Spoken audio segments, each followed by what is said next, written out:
All right, next we got from Cinema Blend, Melissa Barrera, star of Scream, was that 5 and 6? And also Into the Heights, right? Is that what's called? In the Heights? In the Heights. There's a Into the Heights. In the Heights, that Lin-Manuel Miranda musical. She says, "I've learned to never say never, but also a lot of things would have to happen for Sam to come back. For now, next page, next chapter, and then we'll see what the future holds." So this all comes from her being very vocal about the conflict that's happening over in Israel between them and Palestine. And she was, I believe she was pro-Palestine. So she was open about which side she was on. And that kind of, I wouldn't really say totally blacklisted her, but it made her like drop from Scream 7. I heard that was one of the main reasons why the production kind of like cut ties with her. And she wasn't going to stay silent about her political beliefs, which good for her. You know, she's staying true to who she is. She's staying true to her beliefs, and she's speaking up about what she believes in, you know? But unfortunately, in a very delicate and complicated society and a very complicated industry like the entertainment industry, speaking your mind about certain topics and being vocal isn't always ideal, isn't it? And it's not seen as like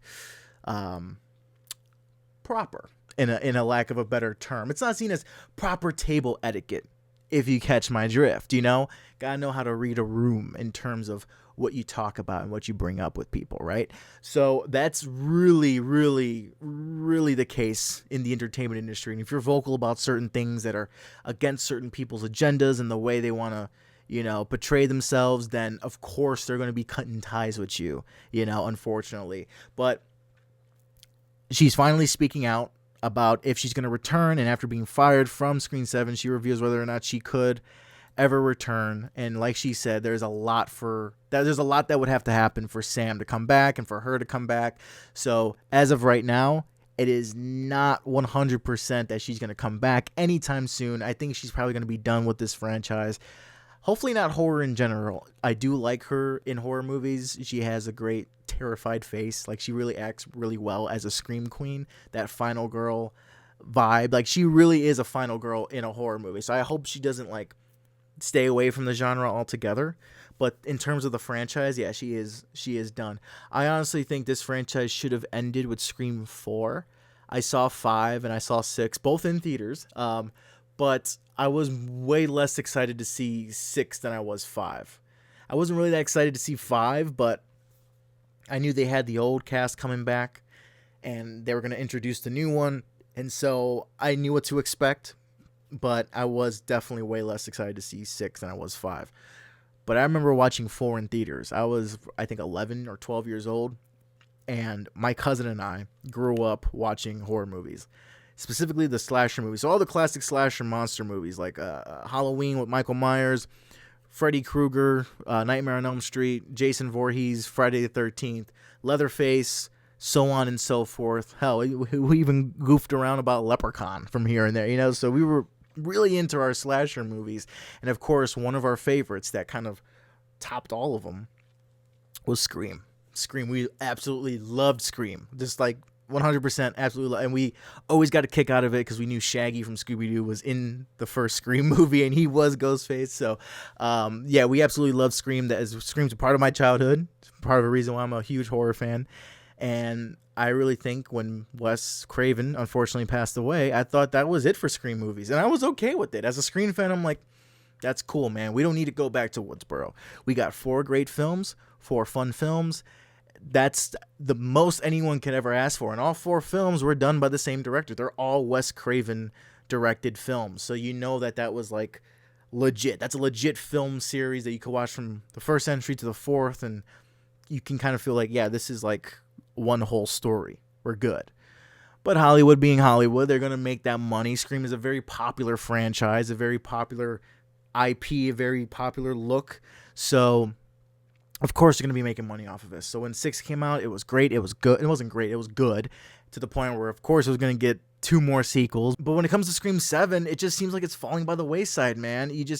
You know, it started with Melissa Barrera's firing. I mean, she's the main character. I mean, Scream 5 and 6 really set her up to be the main character of this franchise moving forward. She's taken the torch from Neve Campbell. So to know that you lost her, this like one of the first people you're firing, that was a huge red flag for Scream 7. And also it makes 5 and 6 kind of look pointless a little bit. Like, what was the point of focusing all this time and energy into the Carpenter sisters, which, yes, that's their last name in the movies? Why are we focusing all this time on these sisters when in the next movie they're out? You know, it's like we're setting them up to be the future, and now they're not even here anymore. So it does make 5 and 6 feel a little obsolete in a sense, coming back into hindsight. And then when Jenna Ortega dropped from the project, you knew it was real. It was really over, because as much as Melissa Barrera is talented and is great, and I love Melissa Barrera, she's a great actress, very attractive, very beautiful, Jenna Ortega is way more popular than her. So I bet you they were like, we can drop Melissa Barrera. We'll still probably make that box office money because we got Jenna Ortega. We got Wednesday on our movie, man. She's not going to leave. We still got her. She could be the new face for the franchise moving forward. But this isn't really clear whether or not it was from scheduling because of Wednesday season 2. She had to schedule shooting that first. Or was it because she sided with Melissa Barrera, her on-screen sister, her co-star? Did she side with her in her being openly pro-Palestine, and she wanted to side with her and be against the idea that they fired her from the franchise? We're not too clear. Jenna Ortega didn't come out and say, hey, this is the reason why I did it, and this is the reason why I didn't do it. You know, it wasn't really clear. That's what kind of people chalked it up to. I'd like to think it was probably a good mixture of both, where she had to make room to film season 2, and on the same side, yeah, she was probably in consolidarity with her co-star. But regardless of what the reason was, Scream 7 does not have either of these actresses, and these two were supposed to be the lead of the franchise. So that puts Scream 7 in a very, very tough place. So tough that they're going to have to cough up so much money to bring back Neve Campbell as Sidney Prescott. Because if they do that, that's going to be their only really thing to hold on to in terms of marketing this movie. Sidney's back. Come on and watch her fight Ghostface one last time. You know, same thing with what Halloween was supposed to do with Jamie Lee Curtis's character, but they fumbled the bag terribly with that third movie. Oh my God, Halloween Ends was absolutely atrocious. Yeah, but I don't want Scream 7 to be the Halloween Ends of the Scream franchise. I really wish it kind of just ended with 4, or maybe just ended with 5. You know, 5 felt like a good ending, really, you know. Oh well, it's not a horror franchise if you don't have 13 shitty sequels compared to your 1 or 2 great movies, right? So naturally, this is a horror franchise. You're going to have some shitty sequels. I'm very curious to see what comes out of Scream 7, what it will eventually become, if it becomes anything. They might just cancel it outright. Who knows?